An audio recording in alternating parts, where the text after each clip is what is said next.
Well, hello everybody, and welcome back to the Inforium, the world's greatest piece of media ever created by human hands. I just get more and more humble every single time we do an episode, Martin. Yeah, let me tell you, this is a great time to be building up the reputation. It's a very great time. Yes, welcome back to the Inforium, my podcast with my good friend Martin Bamey. Today, we got some sad news to break to you guys. We're going to end the podcast 3 episodes from now. So you get 3 more, but we have come to the decision. Well, this is one of them.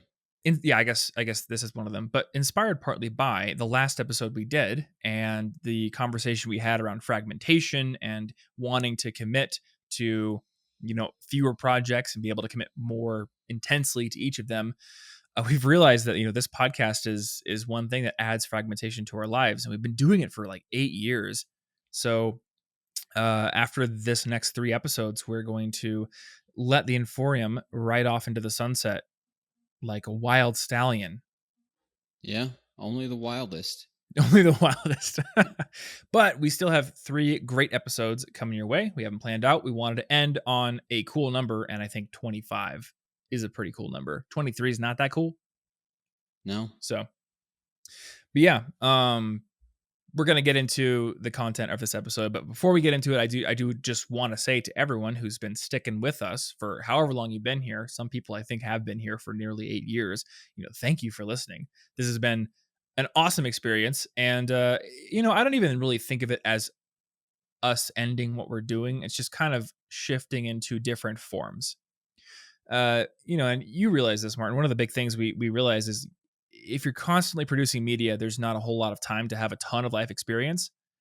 Yeah. And so the best way I can create content is either to, reduce the amount of things that I'm doing so I can go and learn things, or do research that I can present to people to help them improve their own lives. And I think in that context, video is a better medium. It gives me, I can craft every minute more thoroughly. And that's where my excitement lies. Yeah, so this is about like, usually we want to have something we want to actually talk about. We're having a fun conversation. We're interested in it. And we're running out of life I don't want to be like 40 years old on this podcast telling the same stories. Yeah. Yeah, and I mean, like, I'm definitely going out and having stories, but I don't know. I don't always want to try to shift them into some sort of long conversation. Yeah, that's content. It is a little stressful to try to make one's thoughts and findings in life publicly interesting. Mm-hmm. Yeah, I mean, I have a lot of things I'm excited to do, but I want to go do them. Lots of cool stuff. But another interesting thing that happened as of late, and actually I think this kind of coincides with us deciding to do this, is we're both 30 now. I think this may be the first episode that we've recorded since I turned 30. I'm not entirely sure about that. I don't remember when we recorded the last one. But yes, I'm now 30. You've been 30 for 500 years. I don't know how long it's been. 6 months? A handful of months. Long enough. So this is like a natural reflection point, a natural point where it comes time to think like, what do we want to be doing going forward? I know you just moved to a new city. You've been trying to make a lot of changes. It's also a good time to look back. And today we are going to do that and talk about some regrets and mistakes that we made during our 20s. I actually wrote a video on this, and the video will be live by the time this episode goes live. So think of this as the extended discussion for my regrets. Plus, you also get Martin's regrets. Everybody's always wanted to know my regrets. That's actually the greatest thing that we need in the world right now. Well, I'm always interested to learn because I want to know, like, okay, what decisions did people I look up to and follow make? And, for the ones that didn't turn out well, what would they have done? Yeah. Well, and so it's well timed. I really have been thinking about all of this so much because it's just now that I'm here, I do love the location, but I really want to do something drastic to change my daily life. I want to do something that changes the pattern that I've been in. Yeah, exactly. And, for people who are looking for more continued collaboration between us, they're definitely going to get it. One thing that we decided to do last night was really double down on getting back into a schedule for the main YouTube channel. Yeah. Uh, I have committed to a real and very potentially devastating deadline consequence. Yeah. So Getting out the I'm actually going back to my roots. When I started my YouTube channel, I used this little tool called BeMinder, which people who've listened to the show probably know about, to ensure that I would publish a video per week. And at some point, I think it was like 3 years after I started doing that for the blog and the podcast and the YouTube channel, I stopped doing it for some reason. Um, and then I kind of like got a de facto replacement for it in adding sponsors to the channel. But the thing about sponsors is they don't actually care when the videos go live, as long as they go live like roughly within the month they were booked. So what this ends up doing to my creative brain that works on deadlines is pushes every video to the end of the month. Yeah, And I people want to really get do back what they on. can. Like anything you can get away with, that's the level that like you end up at by default. I know. I've always been like this too. I was the guy like in the cafeteria at 6 a.m. doing my calculus homework. Got it done, but it's always like down to the wire. Yeah. And there's just not a way for me to convince myself to work differently. So I need to actually introduce real deadlines. Um, so that's what we have now. And Yeah. you can look forward to a brand new video on the Thomas Frank channel every week, plus videos on Thomas Frank Explains if you're into Notion tutorials and templates and builds and projects there. Yeah, you nerds. You nerds. Yeah. I mean, the Thomas Frank Explains channel is purposely got a vague name so we can go forward in the future, possibly doing other things. But right now, my mission is to create the world's best platform for teaching you how to use Notion on that channel because that's where my interest lies. And we've been able to do a lot of cool stuff with it. So, anyway, we're going to get into some regrets that we have looking back on our 20s. I've got 4 of them. I don't know how many you have. I established 4. I only have 4, only 4 regrets. No, I only wrote 4 on my list because I wanted to have a decent amount of time to discuss each one. I certainly have other regrets.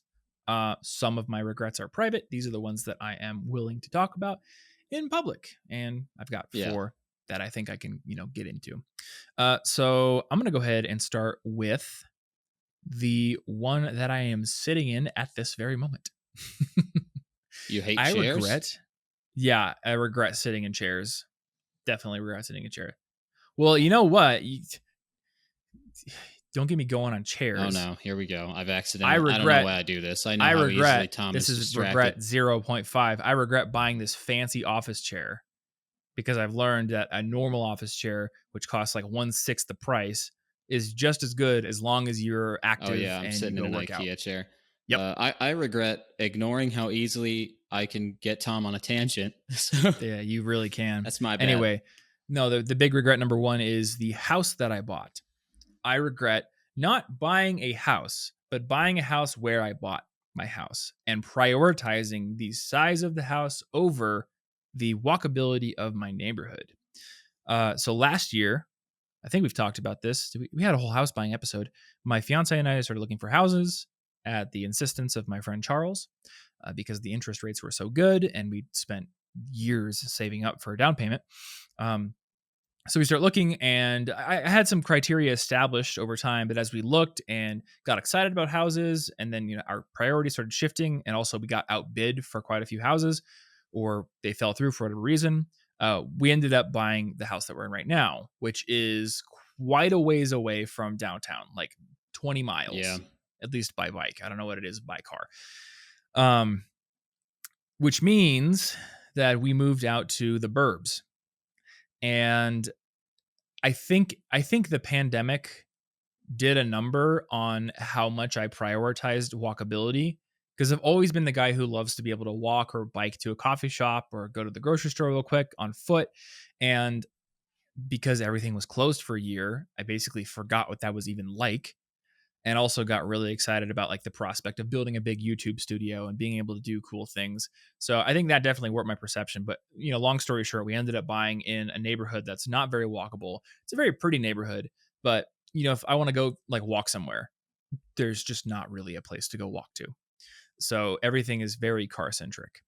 And when I had made lists of things that I kind of prioritized for living in like houses, even when choosing rentals in the past, I always had walkability on there. So I guess the regret that I have is letting the fact that I was inside for a year and also letting the excitement that I had for the space and the stuff sort of supersede that priority, which I now realize is a very, very high up on my list priority. Um, and I guess it's like an extra regret because even though we couldn't afford like the super trendy neighborhoods that are really close to the downtown area where we would love to live, there were definitely areas where we could have bought and we could have sacrificed a bit on space, but we could have gotten into a neighborhood where it was like more walkable and there were things to go to. So Anna and I both share this. Well, that's good. It's good that you both share that regret, so that that's just convenient for moving. But yeah, sometimes you trip, you fall, you buy a house in the suburbs. Whoops, I guess. And Yeah. it's so funny because like I definitely understand all the same things, the walkability, because I actually did end up making that decision moving here because I chose a 1-bedroom, cut down on space by about 50%. Yeah. And it's worked so far. It's a little cluttered. I will say that does annoy me. But yeah, the walkability is such a big, going without a car for a week or two, just straight, and not even, you get into it. And actually, when I get in my car now, it's been so long that it smells like a new car again. Really? Well, And that I don't BO. bring, I don't bring food in the car. I don't Yeah, that's smoke. true. I don't, like, there's no reason that it would change its scent. So I'll get in after a while and I'm not used to it. It smells like a new car all over again. That's a nice little side benefit of not driving very often. Yeah, but it's just super, super nice to have a walkable thing. Do you have any idea when you might, I don't know, I don't know. what does one do with I mean, you can't just like hit a button, right? That just Well, the nice swaps thing, houses with somebody. so there are some considerations to make here. The nice thing is that I do own the house. Yeah. So I have like a decent amount of control over what I could do. There are also some limitations. It would be trivially easy to sell this house now if I wanted to. Okay. Probably even make a profit on it. But there's like a golden handcuff situation with that. Because if you buy a house, this is good information for people who are considering to buy a house. If you buy a house, you need to live in it for at least 2 years. Live in it, not own it, live in it, for it to be considered your primary residence. And if you sell your primary residence, then I believe it is up to $250,000 in profit is tax free. Really? Yes. But so Huh. if I were to sell this house now, I've only You lived would here have the for 8 tax. months. I would be subject to capital gains tax. And it's if I've only lived here for 8 months, Interesting. so it would be short-term capital gains, which would be my income tax rate. And since this So is your primary residence, it's not like you're trying to cheat some system and sell 3 billion houses without tax.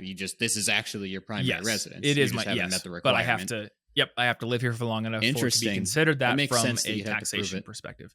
Yep. There's some other rules like you have to live in it for 2 years, and then you have to have lived in it for 2 out of the past 5 if you've owned it for a long time. So, like, if I had a house for 10 years, but I hadn't Yeah. lived there for 5 years, then it wouldn't be considered my primary. So, there's all these things. I'll Interesting. tell you what I would do. If it was just me, I think I would rent this place out and go live in New York for a year. Because we've got some cool stuff going on at Standard. We're building out like a new office space. Like it seems like an exciting thing. I think that's what I would do, but it's not just me. Anna and I are getting married, so her opinion comes into this. So we may be here for a while. That's fine. The other thing is I bought an e-bike, which I hadn't really considered before because the only times I'd ridden an e-bike have been on like vacations, and they're just like I'm like, oh, it's lazy. It's easy to get around because there's a motor. But what I realized is I love to bike. I love to walk. The distance is the problem. So if I get an e-bike, if I'm putting in the same amount of effort that I would on a normal bike, it's a speed boost, not necessarily just making it easier.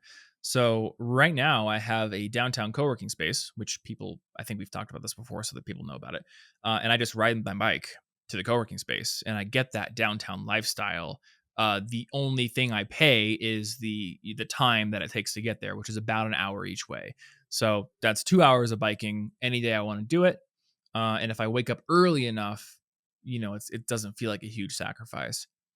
In the spring months, it definitely felt like a bit of a squeeze because it would get darker earlier. But right now it's summer. Mm-hmm. I could stay downtown till 8:30 and still Yeah. have ample daylight to get home. So that's fine. So I think like what I realized is, oh, hey, I regret this. It's very car centric. And then I found not necessarily a perfect solution, but a good solution in getting an e-bike. It makes that kind of neighborhood more acceptable to someone like me who doesn't want to live a car centric lifestyle. So Yeah. So definitely you something that I got would, something out of the regret. yeah. I mean, it's like I learned some important lessons, but I also learned how to mitigate the regret. And I do have to say, like, I really like the house. It's just I do know now for sure, like, yep, walkable areas are a priority for me. And I think they're quite important. There's a lot of like study in urban design showing that like walkable areas are safer, they make people happier. There's a couple of good books I'd recommend around this. There's one called Walkable City from Jeff Speck, and then there's one called Strong Towns. Strong Towns in particular sort of opened my eyes to the fact that neighborhoods like the one I live in are actually inherently financially unviable long term, because the amount of money it would take to like replace the road outside my house or redo the pipes when their end of life comes, that amount of money, it would not even, like, my property taxes would not even come close to covering that. So the way Interesting. that they cover the repairs to older neighborhoods as suburban sprawl keeps expanding out is by, you know, building a ton of new neighborhoods and getting a ton of initial tax revenue from these new neighborhoods when their roads are new and, shiny and don't need a ton of maintenance. So it's basically like a gigantic Ponzi scheme essentially. And I don't know when it all comes crashing down, but like someday this Yay. configuration of city building is not going to be viable anymore. I love houses of cards. It is basically a house of cards. So that's another thing I've been thinking about. Is like, well, right now the value is going up, but how many years is it until that starts to hit this neighborhood? Probably very long time down the road, but it is a thing to think about. Anyway, Yeah. so my main takeaways there for anybody listening is, if you have walkability, if you have, the desire to be able to go to a coffee shop or grocery store, if that's important to you, um you should probably put it at the top of your list if you can. And space is nice to have, but it's space is like a very nice thing to have when you have it, but it's definitely like more interesting to dream about it, I think. And there's something about having small space that makes you creative with how you use it. Yeah. I mean, Remember how I was never creative that we mad had to in be college. in my old apartment when we just had one room for the studio? We reconfigured that thing like 5 times. Yeah. We had some great little tricks and stuff, and now it's just like, just chuck that over there, chuck that over there. Don't worry about it; it's fine. So I realized like creativity thrives in limitations, and with the space you have, you might be able to do what you want to do. Anywho, that's regret number one for me. What do you got, my dude? I'm going to start it off with some levity, but my first regret is poisoning my joys. There's no levity. What? I lied. That's not very light. So basically, when I find something I like, I start to get good at it. Then I start to treat it like a project. Then I start to set expectations that would make the most of it or make it more impressive. And then it stops being fun and I fall off of it. It has been a problem with language, reading, photography, and I just sort of, once I get going, I take that acceleration to mean I should make this a productive thing and I ruin it for myself. Mm, So I did that a lot. Now I have been fixing this recently with piano specifically. And the way I've been doing that is realizing that I don't want to practice piano. And not, at least not in the way where you do scales or practice written. I just don't care about that. I don't want to. That's not what it's for. All I want to do is sit down at it, particularly if I'm feeling something, and improvise. And that's it. That's all I want to do. And now I have like 150, 200 melodies that I want to combine with chip tunes and do all this cool stuff with that I'm excited about. And I like it because I haven't decided this isn't impressive enough to show my true piano technique or something. Like a Yeah. pianist would not watch this and say, "Wow, how is he?" Like I don't care. I'm not trying to be impressive. I'm just feeling stuff and improvising, and I'm just trying to find how I naturally do things. I'm trying to think, can I tap into my own motivation without making it something that requires willpower? It, why can't I just find my natural happiness and let Mm-hmm. that be enough for a lot of these things? Huh. So another one of the regrets on my list, I think I'm gonna have to merge it in here, is almost the opposite of yours. Ooh. So we're gonna do this. We're gonna merge it. The second regret I was gonna talk about is I look back on my 20s and I see all of these things I started, like you did, and like you, I go hard on them. But what it ends up doing is having me drop a lot of other things I was already doing. So I look back at 10 years of living and I'm like, well, I got kind of good at all this, this, this, and this. And a lot of them were just fun and that's fine. But definitely with some of them, I wish I would have stuck with them more. And I wish I could look back on a greater body of work. And specifically for me, it's music. Like I've kind of been on this laissez faire, like I'll just make music when I want to. And then I release one song per year. And, This is you true. know, what if it was once a month? But I think once a month would require some kind of discipline, would require some kind of practice. So it comes to this question, which we have talked about before.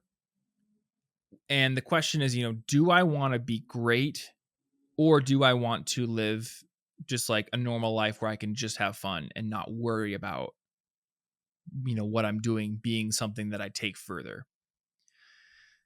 And for me, I want to take music further than the simple fun hobby Thomas is going to take it naturally.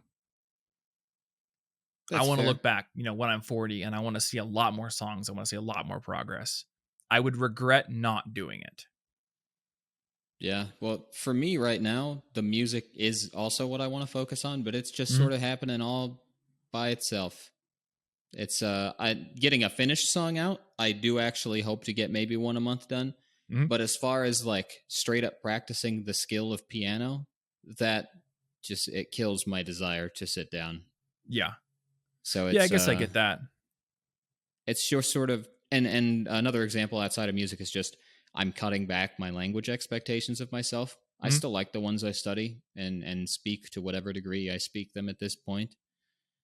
But I don't know that I actually like I thought about it a lot since I was wanting to do videos and I've, done research and written stuff. I don't think I want to. I don't feel it the same anymore. And I Yeah. could try to force it because arguably it could be useful. But Mhm. I'm really trying to find and tap into my natural motivation, the things that intrinsically drive me. Yeah. I guess for me, music is a dip problem. Um, Mm. so Seth Godin has this book called The Dip. We're going to talk about it in the next episode. It's a great book. Actually, there's your homework assignment for next time. Read The Dip if you want by Seth Godin. And essentially he's like, for anything you start, there's like this period where it's novel, you're excited, you're invested, and the gains are coming easily, often because it's either noob gains or you're buying things, and that's easy to get a lot of Yeah. perceived progress in very little time with very little effort. And then you hit the dip, which is like the slog, the stuff that sucks. It's boring or it's hard or you're getting no recognition. You're not getting where you're making things that uh, just don't match up to your taste. So there's that taste gap there. And the only people who ever get to the point where they become what Godin calls the best in the world, or the best in their world, are the people who push through that dip. Well, there's like a very clear dip in making music for me. And I'm at a point now where I know how to play guitar. I can sing relatively well. I even know how to produce music to a degree. So it's not the fact that I can't play the guitar. It's more the fact that it's very easy and fun to sit down and come up with a random sequence of chords and sing into my phone and get like, like a rough feeling of a chorus for something. That's easy. Easy to make stuff up.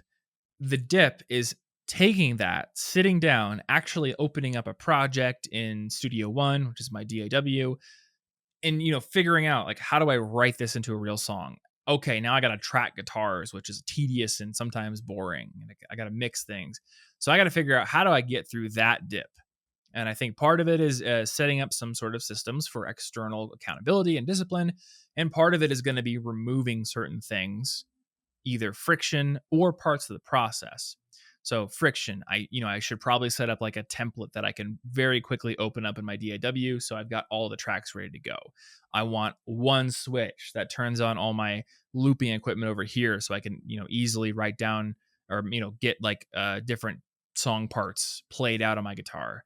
So remove friction there, or commit to starting to work with a producer who can do the mixing for me. So that way my brain doesn't go, oh God, you have to write the song and also track it and also mix it.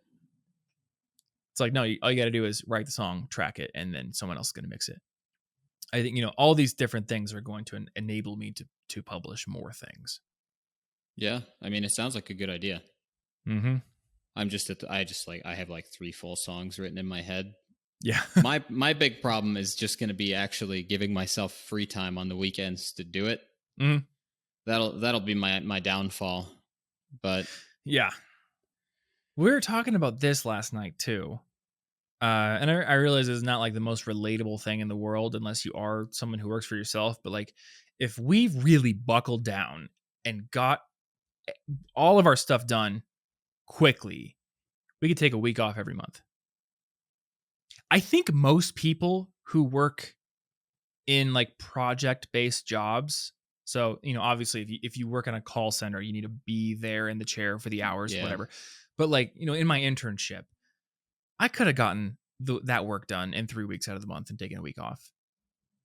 The very presence of the weekends themselves is evidence that you don't need to be there every day. So, how far can you push that? Well, there's a different answer for every kind of job out there, but I don't think the answer is always, just those 2 days off. Actually, when I was doing my internship, I worked 4 10s. So I had 3 days off, 4 days on, all 10 hours. So, I know for a fact I could be like, let's get everything for the month done in 3 weeks, and we'll schedule our videos to come out on a weekly basis. That's easy. We have robots to work for us. And then we could take a week to make music or travel or whatever it is. Yeah. Well, it's like, realistically, I think a lot of jobs could just as easily do all their full-time work in 30 hours, not 40. Mm-hmm. 40 is just, and a lot of people are just messing around on their phones or Reddit, and that time's not even being used. It's just that in our case, we're the ones choosing to waste the extra hours for no reason, which feels a little bad and a little confusing. Well, this is why I'm committing to these hard deadlines again. For example, the investing video that I've been wanting to make, every time I sit down and make it, there's no hard deadline on that topic specifically. So I'll go, you know what I should do? I should go read another book on investing just to make sure my information is extra doubly scientifically backed. And at the end of the day, a lot of that research doesn't actually matter. I know what I know. I know the advice I need to give. I have a lot of evidence already. So it's always just like this N+1 thing where it's like, I don't feel the deadline pressure. So, it's easier than actually writing the script or filming it, doing one more hour of research. Yeah, research. Just more research. I'm not ready yet. Yep, not ready. It's so easy to do that. That's actually what like stalls perfectionists out. They always think, I'm not ready. I'm not ready to make my first thing. So let me only take one more course. Let me watch one more video. You gotta, I don't know. You gotta set up a deadline. You gotta set up a thing where it's like, you must do this by this date or else. especially if you're the kind of person who always thinks, I'm not ready yet. Not ready. Yeah. That's my problem. It's not like I'm just sitting around watching anime all day. It's very much a it's not ready thing. So more deadlines, more Yeah. pressure, more pressure in the areas that matter. Removal of the things that don't, so we don't create a situation where there's so much pressure that we burn ourselves out. Oh yeah, that's obviously not going to work. Yep, that's important. But yeah, it just feels like there's no good reason that we shouldn't have time to do like music Mm-hmm. and stuff. That's not that big of an ask. Yeah, there's no good reason, only bad reasons. So let's go cut those bad reasons out. Yeah. So I sort of cheated and added my second regret into yours. That's true. I guess the summary that I think we should add there is like there isn't a right answer to this question, because obviously right now you're on the side of I just want this to be fun. I don't want it to become like a thing with deadlines and expectations. And I'm more on the side of, well, I want to look back in a few years and see a certain amount of progress. So I think I do need to add some expectations. So the real thing is, ask yourself, what do you want out of any pursuit that you start? And then make a decision from there. Hey, let's take a break and pay some bills. This week's episode is sponsored by our friends over at CuriosityStream, which is one of the best places on the internet, nay, the best place on the internet to get your hands on high quality documentaries that can teach you new things. Whether it's science you want to learn about, or history, or technology, or society, there are thousands of documentaries on CuriosityStream that can boost your knowledge in all of these subjects. And if you're looking for a place to start on CuriosityStream, I've actually got a recommendation for you. There's a series called The Art of the Heist, and heist films are one of my favorite types of movies. Ocean's 11 is probably my favorite movie, or at least the one that I can watch more times than any other without getting bored. So this series has my interest captured, and I think it's going to be a great place for you to start as well. There are also documentaries from people you probably recognize, from Sigourney Weaver, from even Nick Offerman. I've got a picture of Nick Offerman above my fireplace, so I've got to mention him. But the other great thing about CuriosityStream is that when you sign up using our link, which is curiositystream.com/inforiumpod, you also get access to Nebula, which is a streaming service that I built along with some of my other educational creator friends. And on Nebula, you're going to get ad-free versions of both this podcast and lots of other podcasts, but also our video content. If you watch my YouTube videos and you would like to see them ad-free, you're going to get them on Nebula. Also, you'll get them earlier than they go up on YouTube and with extra bonus content. All of my new videos going up on Nebula have Nebula Plus sections where I put extra bonus content that didn't fit in the YouTube version and that's exclusive to my Nebula subscribers. So if you want to get access to both CuriosityStream and to Nebula for the best price that you are going to get on the internet, a whopping 26% off, sign up over at curiositystream.com/InforiumPod. Once again, curiositystream.com/InforiumPod to get access to both CuriosityStream and Nebula. And to be clear, that Nebula access is not a free trial. It's not limited. You'll be a Nebula member for as long as you are a CuriosityStream member. So check it out. And thanks, as always, to CuriosityStream for sponsoring this episode and supporting our show. And a big thanks also goes out to our second sponsor this week, which is Hover. Hover is the best place on the internet to get yourself a domain name, which is absolutely something you should do if you haven't already established a personal website for yourself. You can see mine over at thomasjfrank.com. You can see how I've created this online home base that allows people who want to follow me or potentially work with me, or when I was a student who wanted to hire me, to get in touch with me, to see my portfolio, to see my skills. It also allows me to build up expertise and to build my personal brand on the internet. And if you want to do this as well, which is a great way to endear yourself to employers, to make new connections, to start building some authority in your area, the first thing you need is a domain name. Hover is the best place to get them because not only do you have this insanely fast, friction-free checkout process with no annoying upsells or pop-ups, but you also have access to a ton of different domain extensions. So you can get your .coms, your .me's. These are great for portfolio websites and personal websites, but you can also get fun ones. I have thomas.lol, which redirects to my music stuff. You can get .limo, .ninja. There's a ton of different fun options to choose from. So if you're building maybe like a SaaS app or something, you may be able to get like a cool domain extension for that. So if you want to get 10% off your first purchase and start building your online presence, go over to hover.com/Inforium. And by doing that, you'll also be supporting our show. Once again, 10% off your first purchase at Hover by going over to hover.com/Inforium. That's HOVER.com/Inforium, because I sometimes spell things and then don't spell the entire thing, but you know how to get there. Thanks as always to Hover for sponsoring this episode, and let's get back into it. Okay, number 2. A regret from my 20s is ignoring the potential of steady growth and compound benefits.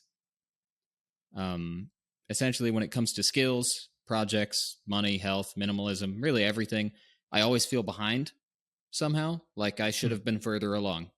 This makes me impatient and anxious. This makes me demand immediate large-scale progress to catch up, you know? So then the small steps seem pointless and I ignore them. Because what I need over here isn't to pick up a few things off my coffee table. That is pointless. The thing that matters is coming up with a plan that will quickly and permanently keep everything clean. And obviously, I fail to find a perfect plan, and I could have spent that time picking up the things off the coffee table. I get overwhelmed. I take no steps. And that's the end of, there are no steps. That's the end of the story. There's no satisfying climax or resolution. I just stay overwhelmed. Mm-hmm. I think that word permanently is very insidious, because I'll feel it too. I'm like, I need to set things up so it's perfect I'll fix forever. It once and for all. It's going to be done once and for all. And I'm going to, and the idea that I'm impatient to catch up with what past me could have done, that doesn't mean realistically that present me can just magically leapfrog an alternate universe me. Like, that's not my starting place.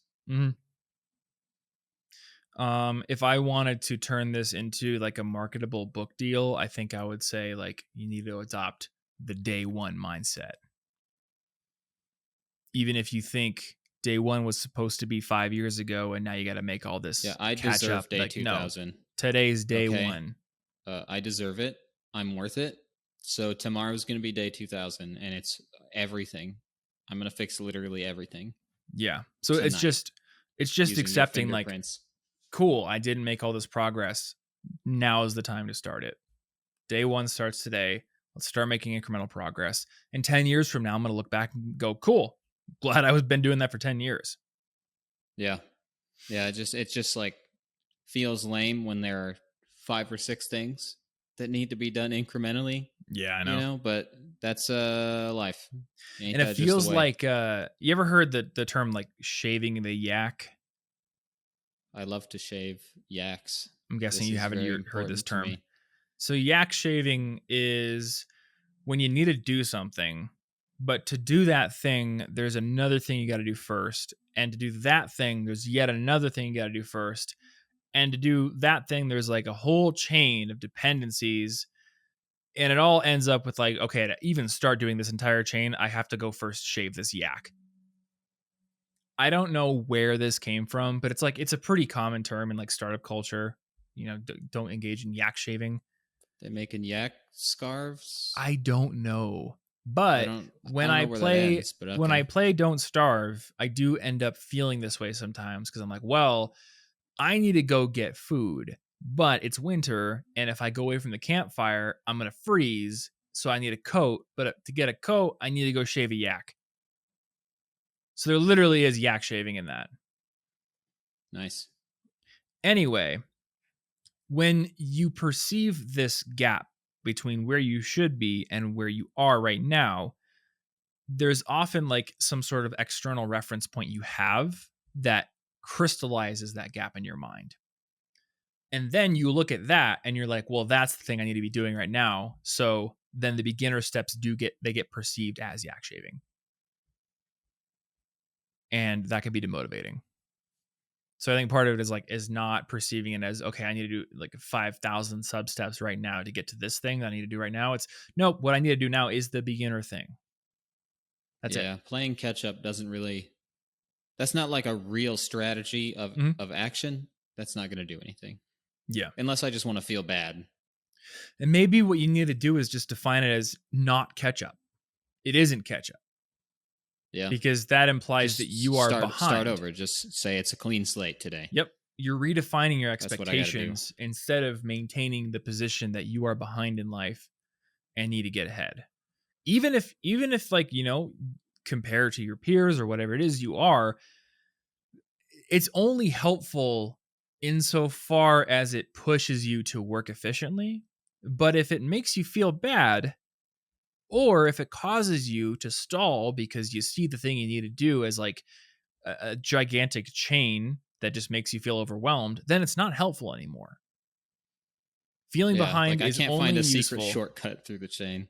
Yeah, like look, if I'm doing a group I'm bike looking. ride with a bunch of great cyclists and the pack starts to pull away from me, and I use that motivation to really put in extra gas and get back with the pack, that's useful. Trying to catch up with the other team.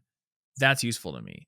But if I'm like, I feel behind and also overwhelmed because there's too many things to do, I can't even get started, and paralyzed, that's not useful. So any feelings that are causing that need to be cut out, or Yeah. try to redefine things. Yep. A lot of my 20s went to that. So let's hope not this time. Yeah. So I mean, do you have like a plan for getting past that feeling? Let's see. What were the things? Uh, I feel like I do, but I haven't quite enacted it. Right now, Ashley is away for a little bit. So my first plan is to merely clean clean things for like the length of, actually I did this for a while and it was working. I don't know why I stopped. It was working. Um just like pick an album or an EP to listen to that I really want to listen to, and then clean for the length of that album Oh, there you go. every day. And like that actually worked very well. I did get a lot fixed and Mm-hmm. I started to feel in control of things. And then for some reason I stopped because you know how I hate making real progress. And then I moved, which obviously everything's a cluttered mess in boxes. So it's just gotta, I'm gonna do that again, see if that helps. Honestly, a cleaner environment will help clear my head anyway, so that should have compounding effects that will help me do the next thing. Yeah. Musical Pomodoro technique. I haven't thought to do that before, but that's a good idea. It's really fun because I'll be like, man, I haven't listened to that Mob Deep album in like Yeah. 5 years.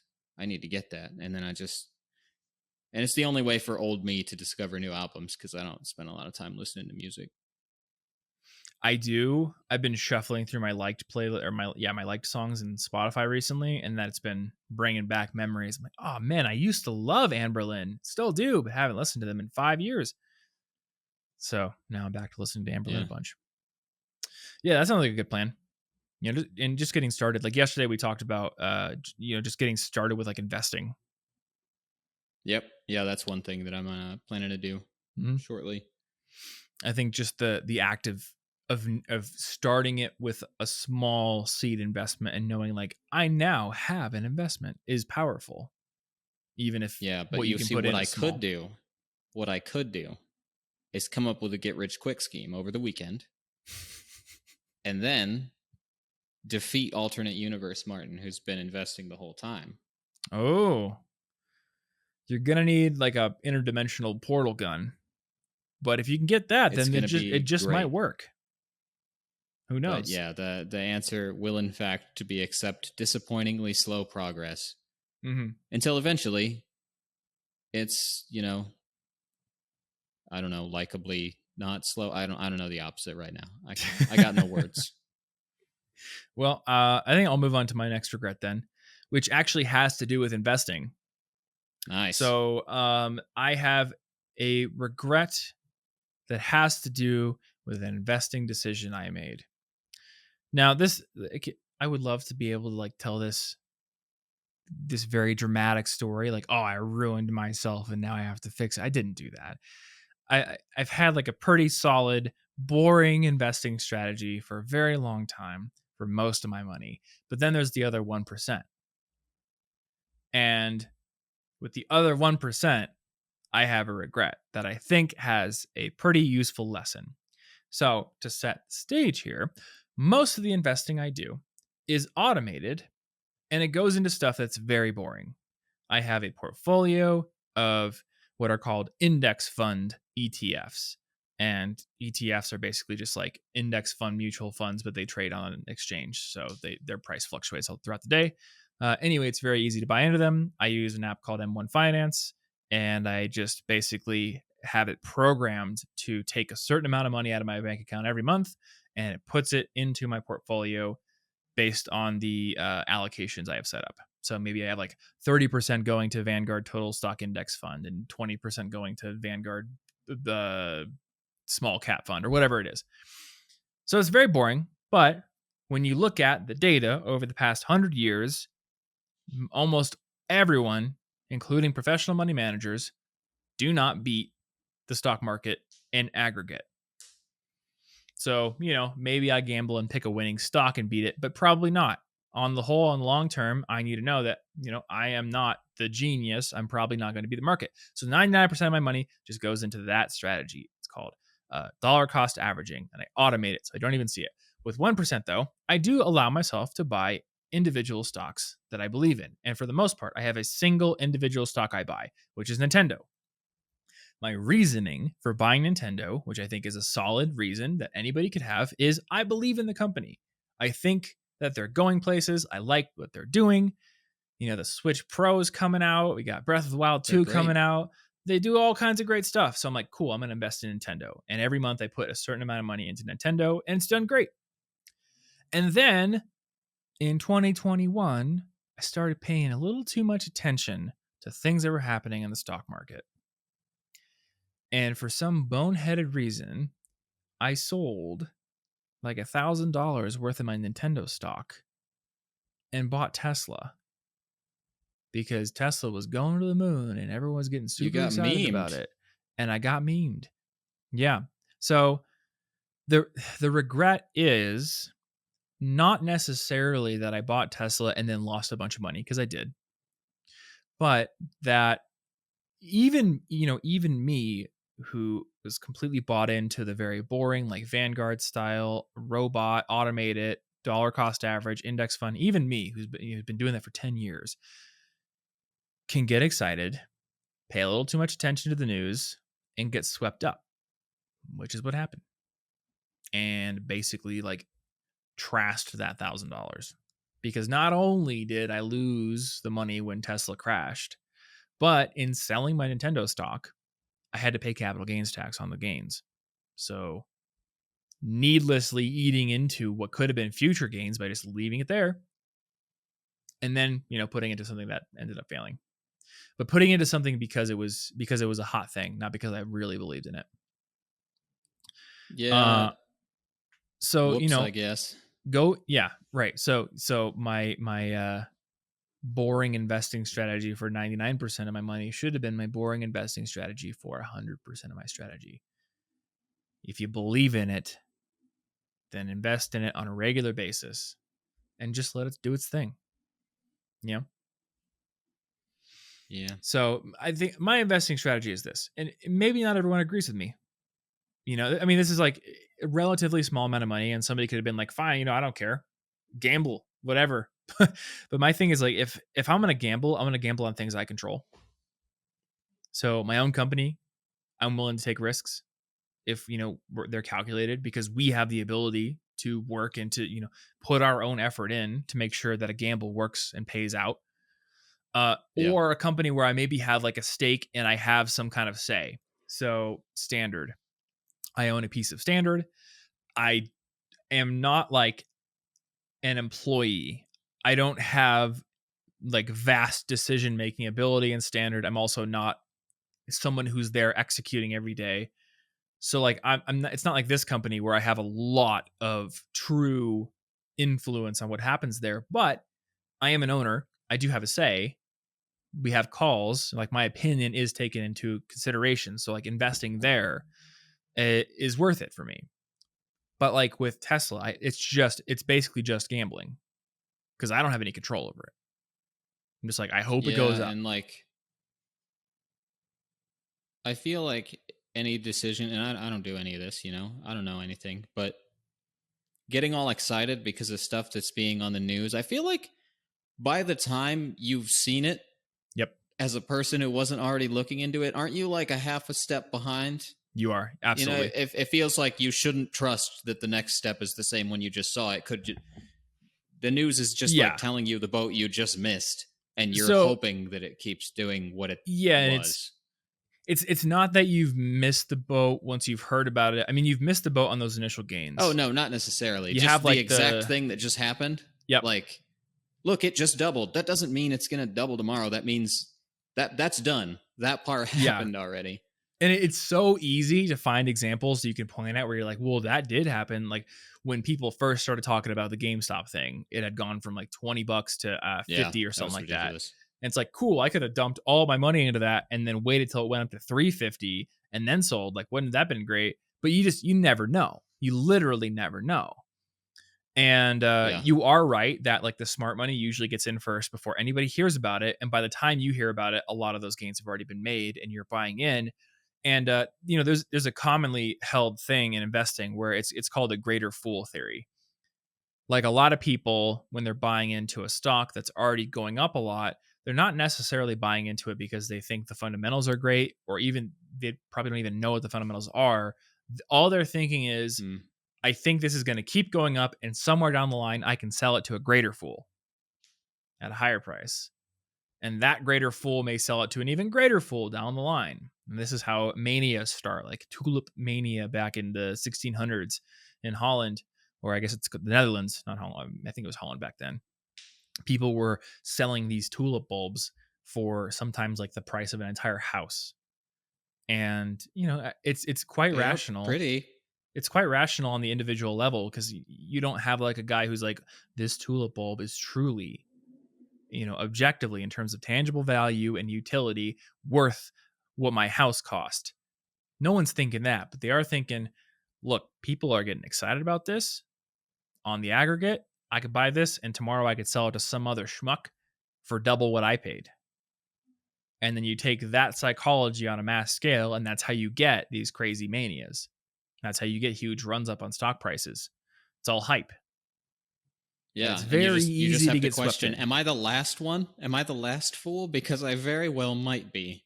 Yeah. And Yeah. that's And the problem is there are a lot of last fools.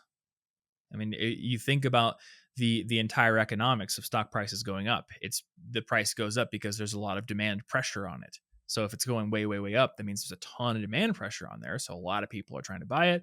Price keeps going up, and a lot of suckers are going to end up losing out at the end of it.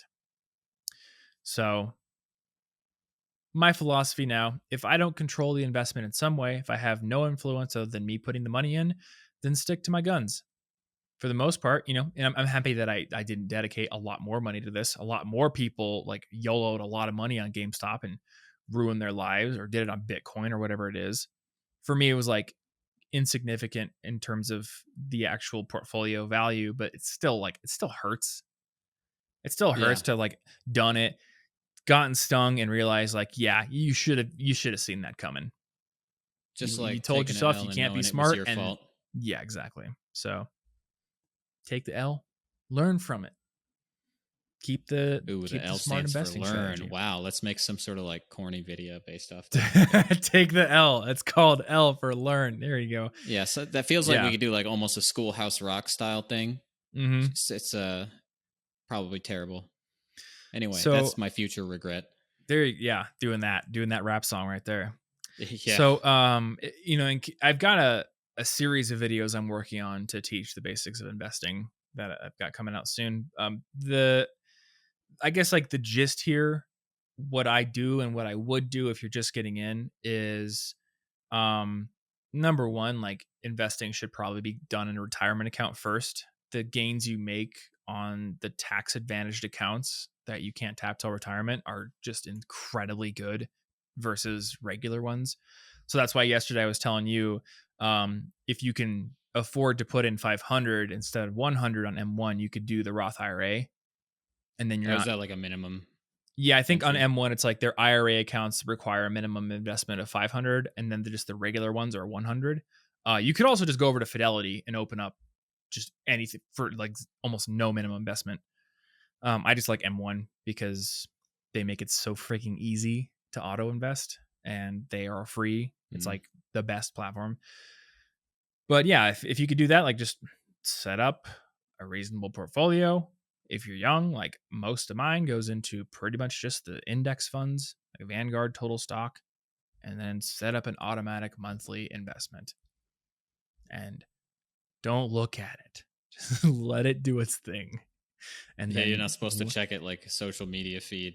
yeah, don't check. That's the thing I don't like about all I these got $2 today. yeah, these new personal finance apps, like a lot of them are like trying to make you log in. Like SoFi, I mean, like they offer a good set of features, but then they give you points for logging in every day. Why? Because they're incentivizing you to log in and see something like, oh, Tesla's going up, or oh, Graham Stephan's portfolio went up. I better follow his trades. They're incentivizing you to get in there and get into the activity, and then hopefully get into the products that actually make them money, like margin trading, things like that. Really, the smart way is just to set up a solid strategy and set up an automated way to do it, and then let it just do its thing. Go off and create value in your life in other ways, and just let the system work for you. I remember that people telling me this when I was a teenager. You're just gonna invest, and you'll wake up one day when you're 60, and you'll see this amazing balance. I'm not 60 yet, but I started investing when I was 19 years old, and I'm 30 now, and it's pretty freaking cool to be able to log in and see the progress over 11 years. Pretty freaking cool. So, and I know that 11 years is not even close to the real tipping point. I forget the math, and the math changes based on the percentage, your average gains over time and how much you're putting in. But if you use one of those like compound interest calculators, and you say like, let's do 50 years or 40 years of investing, there is a tipping point somewhere along the graph where your gains from your investments start to eclipse the amount that you're putting in. So for a lot of it, for maybe 20 years, let's say, for example, I'm putting in more each year than I'm earning off of my gains. But at a certain point, that flips. And so the real name of the game is just investing with a solid strategy for long enough so you get to that point where things flip, and now your money truly is working for you. It's magic. It's it's magic.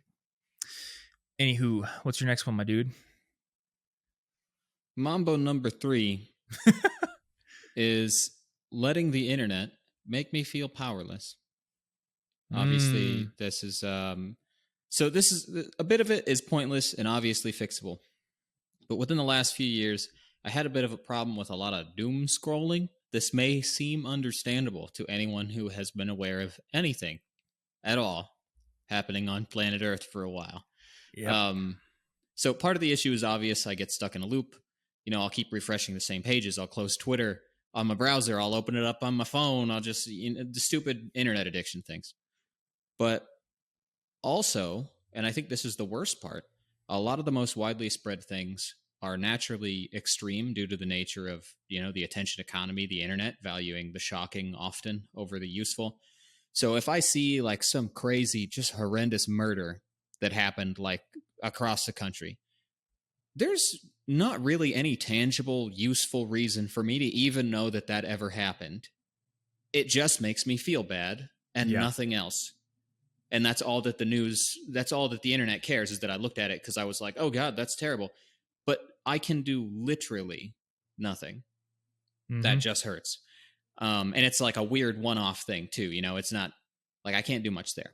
But since doom scrolling is often showing me things I can't do much about directly, I get used to the idea that I will feel powerless and like an innocent bystander. And I think that is a bit of an insidious side effect, because I think if we get too used to feeling powerless, we might not take action even when we could do something, because we're just used to it. We see a barrage of bad news every day that we usually can't do anything about, so we don't notice when we can. And I'd like to spend more time in my 30s focusing on things that I can do that might help people in the community or at large through cool nonprofits, anything useful I can provide in any way that I actually can do, rather than sort of compulsively feeling bad because I feel obligated to know about every horrendous thing that happened in every excruciating detail.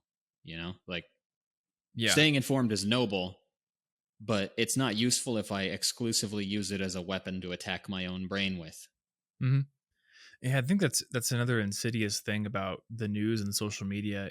It robs your time because you see these really sensationalist things and it's hard not to get sucked into them. And then there are a lot of things, especially in your local community, that you just never hear about. But those are the things where you do have the ability to make a change or have some kind of influence. Yeah, like my greatest ability to affect change is probably for things I didn't hear about. Hmm. And then, sure, there are things of like national and mainstream media importance that I can maybe do something for, donating to some cause, paying attention to something.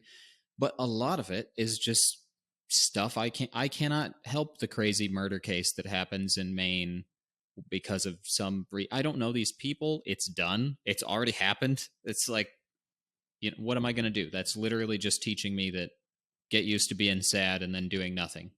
Yeah. Yeah. I think maybe the starting point for that is spending less time on either the Yeah, internet that's the plan. itself or these platforms that are designed to get you sucked into the really sensationalist stuff.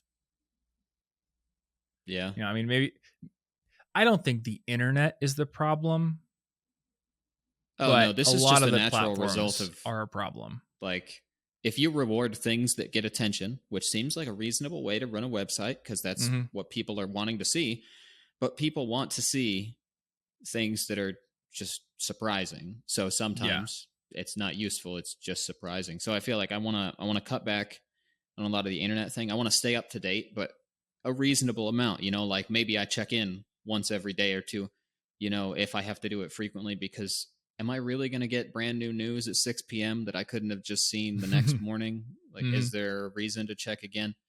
And then I do want to get more involved in local things and pay more attention to nonprofits and do cool things like that remind me, hey, you can take small actions that matter. It's not all stuff that you can't do anything about.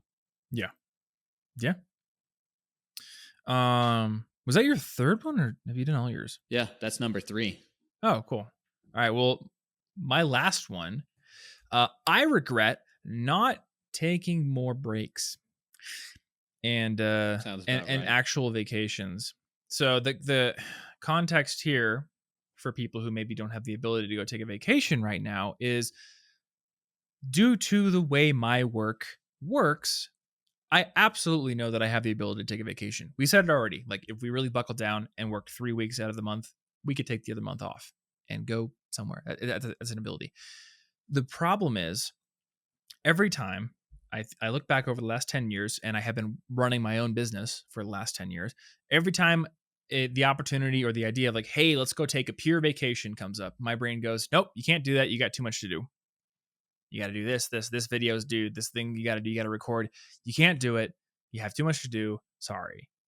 But when business trips came up, the opportunity to go to like a VidCon or um Dave's like, hey, these creators are in New York City and they want to film a collab thing. Like that's not work I plan to do. It's not anything I had a deadline on, but I jumped at the chance for that. So I realized that like I think it's an issue of prioritization, but I would jump at the chance to do something that was like a business thing and still put my normal work on hold, but wouldn't let myself do that for vacations. Even though I do enjoy vacations. It's not like I hate going on vacation or hate taking a break or hate taking a day off. But for whatever reason, that like idea of taking actual time off, there's just like a ton of, I guess, guilt there that stops me from doing it. And it's this very insidious thing where I think, well, I could do that in a few months. I always like mentally fast Yep. forward and assume that my calendar, like a month or two from now, is basically empty. But then, like, you have to realize that's what you were doing 2 months ago about now. And of course, the calendar isn't empty now because you find things to fill it with. There's always someone emailing, like, hey, can we jump on a call to talk about this, or this? Or, I'll wake up and I'm like, I perceive that I have some time today. I think I'll go answer some comments in my comment section. Like, there's always something due to my own choices that ends up filling my schedule. So if I were to just, pre-commit, like, all right, this week coming up ahead is vacation, then I would adjust my schedule around it. I would get my stuff done. It would absolutely happen. But Yeah. I guess there's just that guilt there where I just go, I don't have time, and didn't do it. And that went on and on and on for 10 years. Yeah, I And I would remember like it very to not. distinctly. Like we were always just like, "Why are you're working again? This is another work trip? I thought you were just going for fun." And you're like, "No, actually, there's this thing that I'm doing secretly." And then the one time you like took a break, you came back super refreshed, Yeah. and Yeah, it that was was just like, "Well, yeah, why? Duh, that was going to Hawaii in, yeah." what was it? 2019, I think. Yeah, The you were summer of telling me about like 2019. lizards, you know? If I you're did. I talking did. about lizards, you were obviously refreshed. Yeah, I had to do a little bit of work on that trip because I think it might have been right as Tony had moved to Denver and he was working on a video, and it was pretty ambitious. So I had to like look through his edits basically a couple times, then publish it. But other than that, I think it was like one morning of work. It was like 2 weeks of just not work. And that was amazing. Yeah. The biggest thing that I kind of came away from that with was I I was super burned out before I did that. And I had gotten to the point where I was like cynical about new ideas. If I had a new idea or if someone brought me a new idea, I think I don't have time for that. Can't do it. I got too much crap to do. And then I took the break, and it's not like I didn't have as much stuff to do on the other side of the break, but because I took the break, it was like a mental reset, and I started getting excited for new ideas again. So we really do need breaks. And we have this culture where it's like work, work, work all the time, either because of guilt or cultural upbringing, or a lot in my case is like being on the internet too much and looking at other people who I see as peers or who I look up to. And I'm like, well, they're doing way more or publishing all the time or whatever it is. And then I feel, more guilt, or I feel like you did, where I feel like I have to catch up. Yeah. So then I'm like, oh, I'll Yeah. never take a break. And turning 30 is a very good reflection point, because you always know this, but turning 30 is like a very powerful reminder that you're going to turn 40 and then 50 and then 60 and eventually 150. And Yeah. you're going to go, where did all the time go? Wish I Yeah. would have If it taken went to some the of it to same just day enjoy over and life. over, just stressing out. Yeah. Stress is not a great daily routine. No, If I it is had to not. choose one. No, it is not. Yeah. And, like Anna's wanted to go to Europe for many years and we never did. So we Yeah. were going to last year. We were going to actually make the commitment to do it, and then Yeah. something There happened. it is. You can't put it off because you can't trust Earth to let you do it later. You don't know. That's true. Yeah. So, once we can do it, we're gonna do it. Actually, schedule some time. Yeah. It's hard. It's tough now because, like, now I'm like, I'm 30. I'm doing this self reflection. I would absolutely go to Hawaii. And Anna's like, yeah, well, good for you, but the entire world closed for a year, and all my conventions that I signed up for got pushed a year, and now they're all happening. So I'm basically like gone every other weekend selling my art all around the country until December. So we may not have much opportunity to travel together for a while. That's okay. Yeah. Now I just know, like, yep, this is something that you need to prioritize.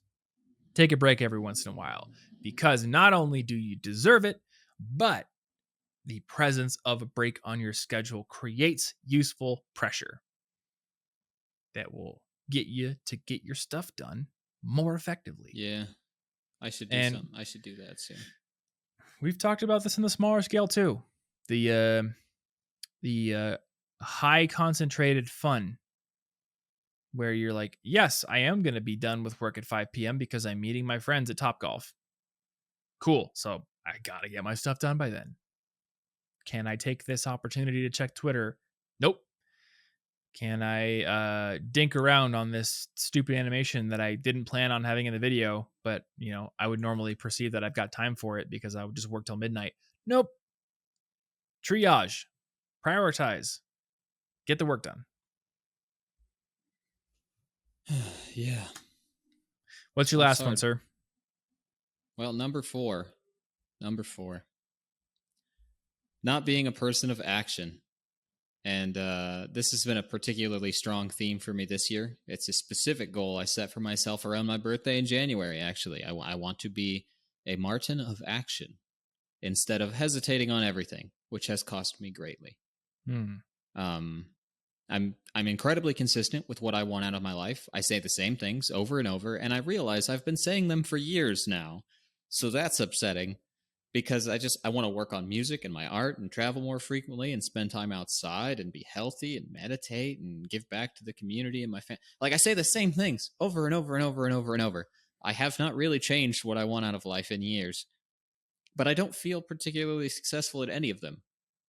And, some of that could just be self-esteem things, but I genuinely think I have not been taking a lot of action on these things. I always feel overwhelmed, and I don't think it's the right time to do the important things.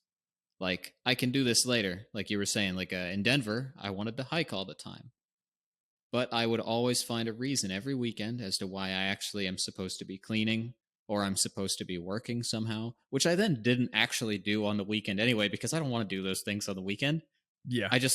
So then I just sort of sit around feeling guilty and also not living the life I wanted, even as it was right in front of me.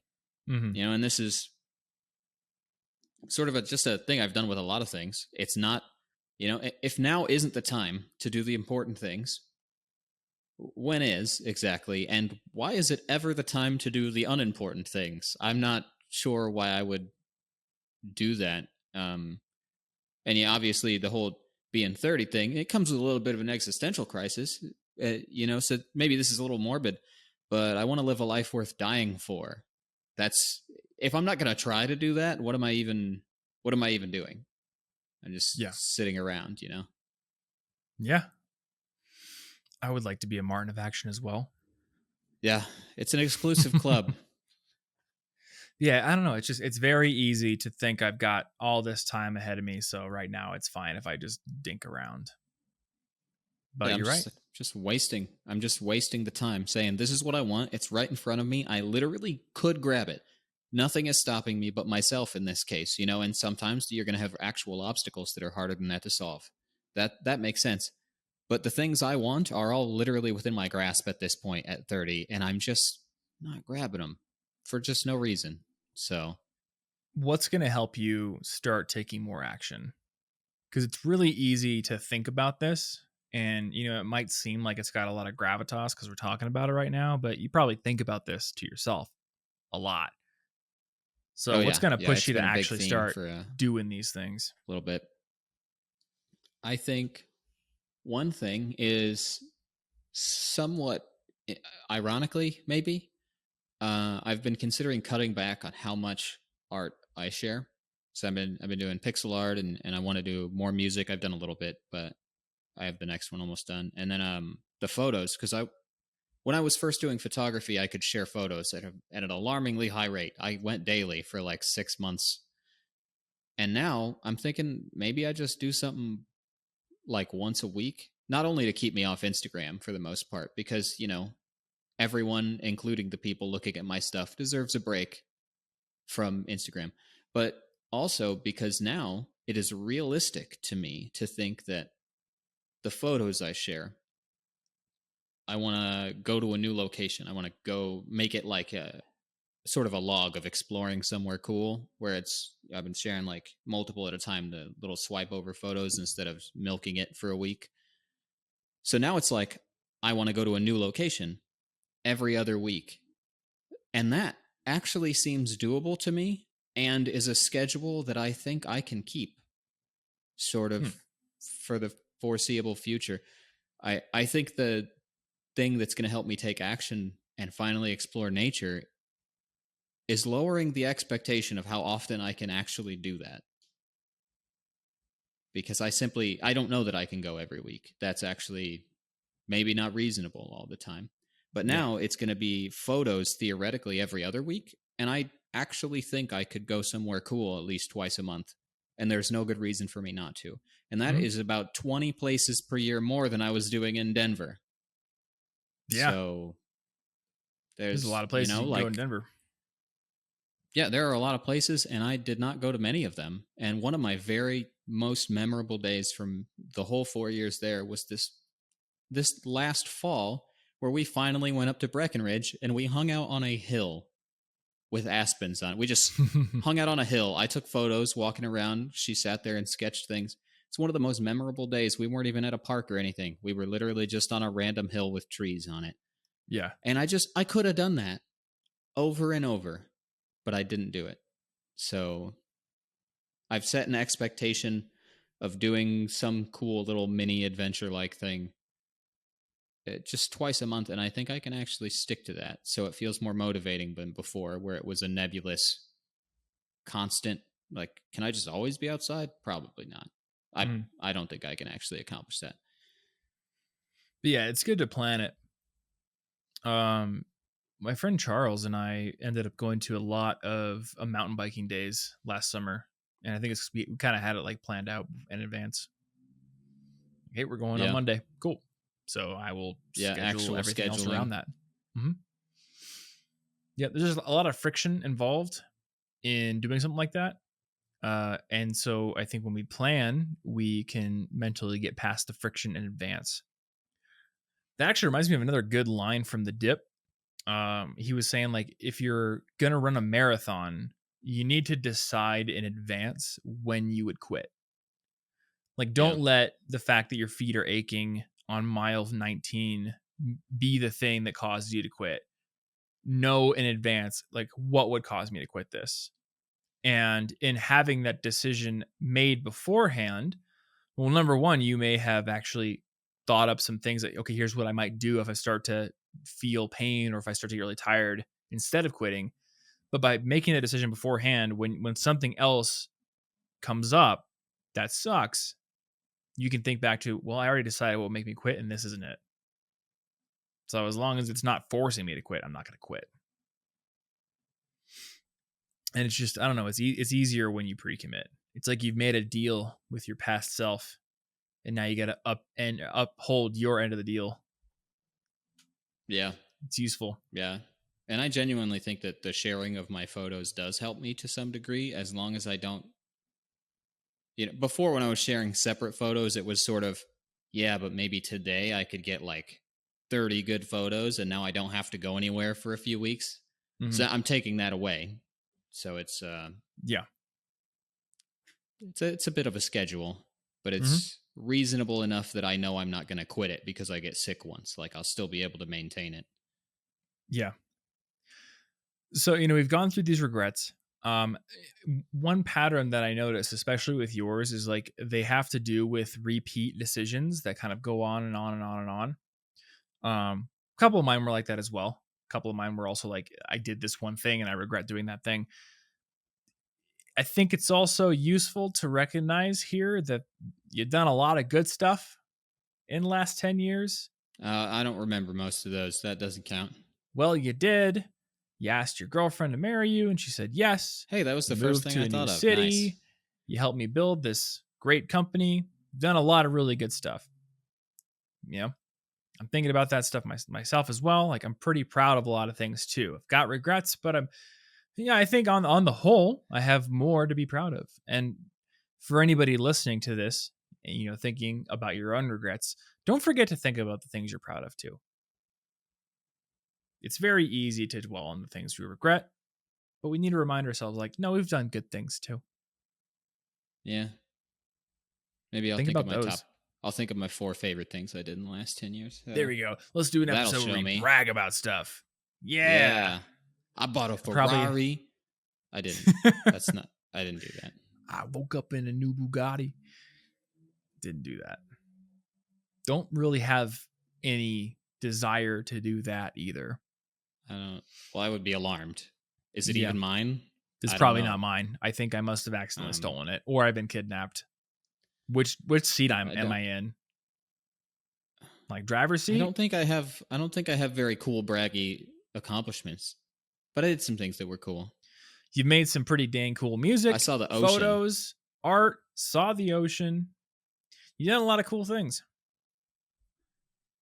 And helped me run this podcast for, in your case, I think 7 years. Many episodes. Yep. Many episodes. Done a lot of good work, and we're going to continue doing a lot of good work. I'm excited for the videos we're going to be publishing on the main channel. I'm excited to get that investing series going. I like personal finance, as you probably can tell when I talk about it. So I want to bring more of that into my channel. I think that's going to be helpful for my audience who is graduating college, joining the professional world, figuring out adult life. I'm excited for that. Excited for the stuff that we're doing with Standard. All kinds of really cool things coming up in the future. So if you're listening to this, think about the things you got going on. Think about, the things you're proud of as well. The regrets are things we can learn from, not things to simply feel guilty about. I just keep thinking about that stupid take the L. Yeah. L is for learning. It does. So it seems like such a so cheesy. Yeah, it seems like it's so lame. But also, it's probably the title of a best-selling productivity book you could write. Take the L. Learning to turn regret into action. I don't want to write this book. You sure? I'm going to, instead of that, I'm going to do every other activity that I was already planning to do. That's fair. All right. Well, show notes for this episode are going to be over at theinforium.com/23, or you can subscribe over at theinforium.com. Like I said at the beginning of the episode, we are going to be ending this show after our 25th episode here, which is actually our 325th episode because we renamed the podcast and restarted the numbering. So we've been doing this for quite a long time, but you still may want to subscribe, especially if you're new here. There's a lot of great stuff in the back catalog. If there's a topic around learning or academics or college, we almost certainly covered it during the College Info Geek podcast days. And there's a lot of great episodes about living a better life in adulthood as well. I'm excited for this to be something that stands the test of time. I don't think we did a lot of stuff that was, super temporal. It's going to be a good archive. And that's something that I've always looked for in the work that I do is, I want to build something that I can leave and I can let it stand the test of time and stand on its own and be useful even after I'm done with it. That's why I like making videos instead of speaking on stage for the most part. Speaking on stage is fun, but when I make a video, I've made a thing. Now it can go out and live its life and people can discover it over time. It's a good feeling. Anywho, that's the end of this episode. So as always, thank you so much for hanging out with us, and we will see you in the next one. Stay cute.